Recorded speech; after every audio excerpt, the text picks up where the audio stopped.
Donald Trump has no real beliefs. Here's everything he's flip-flopped on. For all his efforts to save TikTok now, don't forget he was the one who tried to ban it 4 years ago. Of course, now that he's doing well on the app, his stance has changed. And putting self-interest over principle is a common theme here. It's why he went from being pro-choice to saying women should be punished for abortions, to then saying he'd be great for women's reproductive rights, despite being the reason Roe v. Wade was overturned. Remember that time he obstructed justice to keep classified documents he was asked to return for over a year, and then said he was allowed to do it because he's president? Well, someone begs to differ. I'm going to enforce all laws concerning the protection of classified information. No one will be above the law. If you don't see a trend yet, there's plenty more examples. Like just this week when he did a 180 on H-1B visas to side with Musk in the MAGA civil war. I know the H-1B very well, and it's something that I frankly use, and I shouldn't be allowed to use. We shouldn't have it. When Obama nominated Garland for the Supreme Court in 2016, Trump opposed him on the grounds that it was an election year and the people should have a say. But of course, he had no problem nominating Barrett in September of 2020. When Republicans wanted to pass a tax cut, Trump insisted they get rid of the filibuster. But as soon as Democrats won the Senate, suddenly it became important again. So enough talk about how authentic he is. This is a man who has no shame, no beliefs, and no one holding him accountable. Great video from friend of the show, Adam Kahn. I'll link that in the description, but I want to expand on some things that Trump has flip-flopped on over the past few years,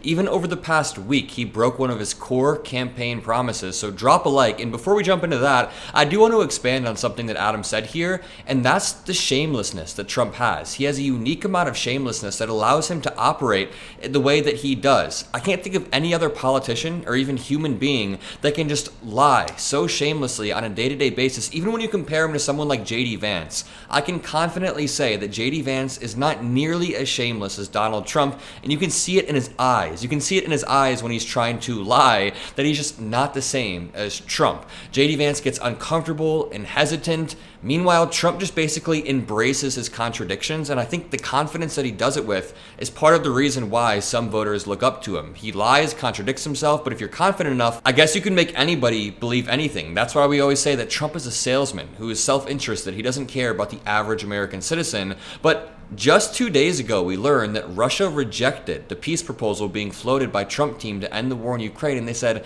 "We are not happy," which Trump campaigned on ending the war within 24 hours of being elected. Or if we want to be charitable, maybe he was going to end the war 24 hours within taking office. Neither of those are going to be possible, and Trump really doesn't care if it's possible or not. He only cares that it won him power, he got to entrench power, and this says Russia's foreign minister has rejected the peace proposal Donald Trump's team floated to end the war in Ukraine. And the funny thing is, they basically said, dude, Biden floated the same plan a few years back. The plan is to delay Ukraine's entry into NATO. Biden tried the same thing when the war started, and Russia said no. So Trump's been campaigning on this incredibly unique negotiation that he's going to have with Russia and Ukraine, and he's going to end the invasion, and then he comes in and just pitches Biden's exact plan. And the thing is, he'll be shameless about it. He will never own up to the fact that he lied about Ukraine, he lied about abortion or H-1B visas. It's not even a lie, it's just a straight up self-interested flip-flop over the course of years. You'll like this clip of Senator Elizabeth Warren calling this exact thing out a few months back.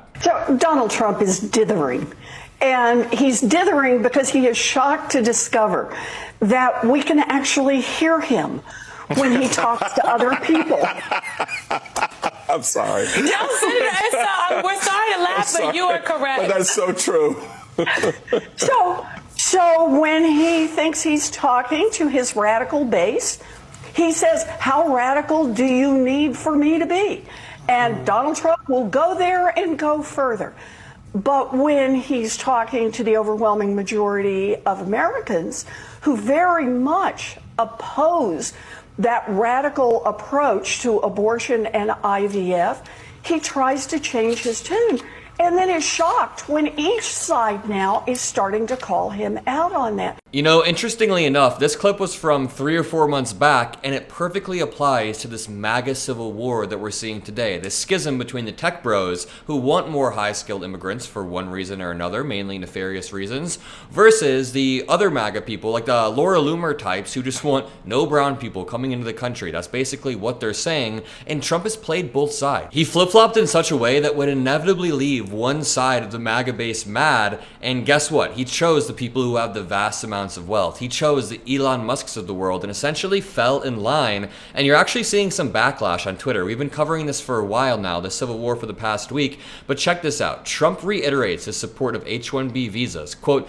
"We need a lot of people coming in." Now, he could be talking about H-1B visa holders, but people in the comments are saying, did he make a deal with the globalists? And then the next reply says, he's always been a globalist. He has never been a conservative in any meaningful sense. There's a rising right-wing populist sentiment in the US, so he appealed to them in order to get elected. He's not going to purge the deep state. He is the deep state. Someone said, yes. I mean, these people are beginning to realize that Trump will conveniently flip on a dime when it serves his interest. And honestly, I think that's part of his larger political strategy. It ties back into the shamelessness that I was talking about earlier, but he's so shamelessly created this alternate reality where every flip-flop, every scandal, every crime that he commits is spun as proof that the system is out to get him. So when we call him out for flip-flopping on this position, he'll say the media is attacking him. When we call him out for being a literal criminal, it's honestly not as effective as we think, because Trump has spent years undermining these systems and saying, look, they're gonna come after me, and then he goes and commits a bunch of crimes, and when the system rightfully tries to hold him accountable, he says,